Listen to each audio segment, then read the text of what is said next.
Dozens of people collapsing at South Station, feathers flying around Copley Plaza, and people sporting beachwear in the middle of winter.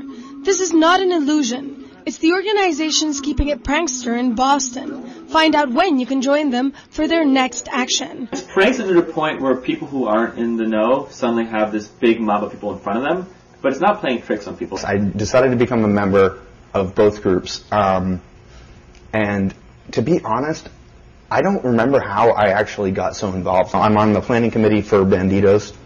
I work a lot with James at SOS. Boston SOS obviously, is, a distress code, save our ship, but, and so we're kind of trying to save people from the monotony of life and the very strict, rigid rules that are being enforced on people in public. It stands for Society of Spontaneity. Bandidos Misteriosos. Not quite the same as what we do.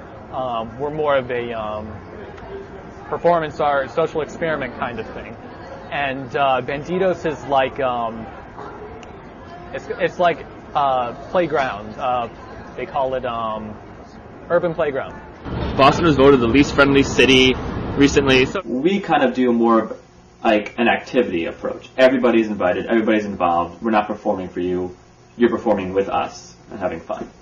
And in these two organizations, everyone can give ideas. I was coming home from New Hampshire on the C&J bus, and I was just watching people put their luggage away and carry their luggage, and I thought it'd be funny if everyone just kind of fell over, and then I was like, we should make that an event. I try to keep it really safe, and and that's why I can't do 99% of the suggestions, because, I'm looking at it, I'm like, ooh, I know that can go wrong. Something that's just not worth the risk. Our planning committee is 15 people. We average around, per event, 500 people per event. Some events will be smaller based on how scalable they are, but we try to be as open as possible. I built a website, bostonsos.org, and it just spread by word of mouth primarily, and it's only been like 6 months, and we're at well over 500 members now. So it's pretty fast, and we've done, I think we're on our 8th event now. I guess another big difference about or between Boston SOS and Bandidos is Bandidos tends to advertise their stuff a little earlier. James likes to keep things secret for as long as possible, like until the day before. For the vast majority, everyone has been really positive. We've gotten a lot of emails and great response. We were created to get Bostonians to interact with each other in ways a little bit out of the ordinary. And Pillow Fight is harmless. You get to meet people you never knew before, like what's going on here. People are making friends. It's harmless. It's fun. Inspiration is certainly something these groups don't run out of, from their own Prince Market movies to their winter beach party on the subway and a great finale of a limbo dance. These pranksters also spice up the Boston ambience by marching down the Common on a paper hat marching band or handing out carrots for free. They can even get 400 people to ride the T wearing everything but pants. On the no pants T ride, some guy started talking to me and was complaining about all the people not wearing pants, but he didn't realize I didn't have pants on. So he's complaining to me. He's like, all these people are not wearing pants. What the hell's going on with them? And I'm like, I don't know, man. They're kind of crazy. To see all these people, it's too much underwear for me. Meanwhile, I'm standing there half naked. It was good times. Yeah, I guess my primary reason for doing it is that I've secretly, well, not secretly, but subconsciously always wanted to do this kind of thing. And I suddenly realized that there are other people that want to do this kind of thing. Does that make sense? We already know that Mysterious Stuff is going to be 16th of August to commemorate the Revolutionary War. It's going to be a splash of water gun war, so get ready, kids.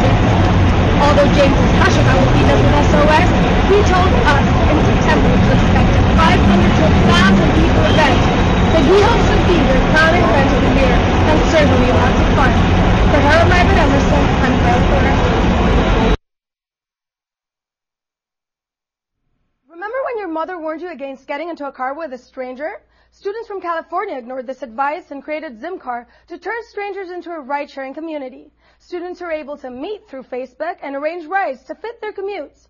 More than 300,000 carpoolers are registered around the world, posting thousands of rides daily.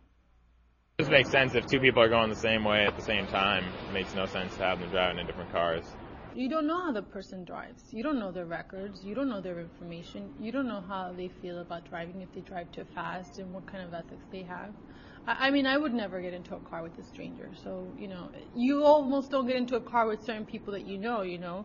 So why would you do it with a stranger? So no, I wouldn't carpool with strangers. I think the assumption by most people is that it's kind of like a sketchy thing to do, but I think people underestimate like how full a Facebook profile is. I think we all check out Facebook profiles to the point where we know what the person's like. So I mean, if you can do that, then I'm sure you can check it out and feel comfortable and not to give them a ride or not. Yeah, I don't think I'd go all the way to New York with a carpool with a random stranger. It's just too, I mean, what if you don't know the person? If it's awkward, you're stuck with them for several hours. It's a little too much. I mean, it's Earth Week now, so I mean, just to give it a shot, see what you think. It's not really as sketchy as you think, so. People are using ZimRide Carpool all over the country. Joining us by webcam from California is John Zimmer, a co-founder of ZimRide. Hello, John. How did you come up with this idea? So it was born out of a mutual frustration of the other co-founder, Logan, and myself being on college campuses. I was on the East Coast and him being on the West Coast, and finding ourselves in a lot of traffic and knowing that carpooling would need to be part of the solution to the environmental problems as well as the traffic problems, but not finding a viable software solution to make that work. And tell me, do you think that carpooling through Facebook is now safe? Yeah, well, that's a big reason, a big motivation for us starting this application. There's really two main concerns we found that was not allowing carpooling to become more of a mainstream form of transportation. One being that people didn't feel that it was safe, or they didn't trust random posts on the internet, kind of more like the Craigslist style of posting. And the other being that there was never a critical mass of users in a specific geographical location to make it worthwhile. So just back to the safety, we have built in 4 safety features, the first being a verified sign-up. So when you sign into Facebook with your, let's say, emerson.edu email, it verifies that you're part of that network. And so when users are looking to carpool with someone, they can see that they're part of a verified network. Additionally, we have the social profile, and that helps people know more about the other person and see if they're friends with any of their friends. We've also built in a feedback system. So similar to eBay, you can choose only to ride with people that have positive feedback, if that makes you feel more comfortable with the situation. And lastly, we built the privacy controls. So the system administrator, we work with universities, and the administrator of the system can decide to only allow emerson.edu email addresses into the system or leave it open to the larger community so that people can find rides more easily. It's really up to both the user and the administrator of the system. And what do you think is going to come up next? What do you think is the future of all this? So we've reached critical mass on a campus, Cornell University, where I'm a graduate of, and we want to roll that out to universities across the country. So what we did there was we went on campus, we promoted heavily the application. We also built in the application into the cornell.edu website, and we sent an email out to many listservs. We talked to several students, and we spent several months there making sure that we could build that critical mass. Now there's 3,500 users on that campus. There's hundreds of rides posted at all times, and students can come to rely on it as a real form of transportation.